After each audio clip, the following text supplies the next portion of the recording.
Hi guys, I'm Chris from Mangrove Jacks, and today I'm going to introduce you to the new craft series kit, the Irish Stout.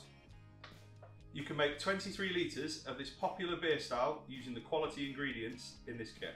So in addition to the kit, you'll need to add beer enhancer number 2 to make sure you hit your original gravity. The process of making the Irish Stout kit is the same as any other craft series. I'm about to get mine started now.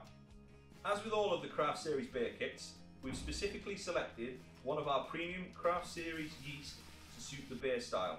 For the Irish Stout kit, we've included the M42 New World Strong Ale yeast. This ferments with a neutral yeast aroma, enhancing the full character of the malt and the hops in the finished beer. Also included in the kit is 20 grams of Golding hops to dry hop your beer, and full instructions on how to make it. The Irish Stout kit is now available from your local homebrew store. If you don't know where that is, visit mangrovejacks.com to find your local stockist.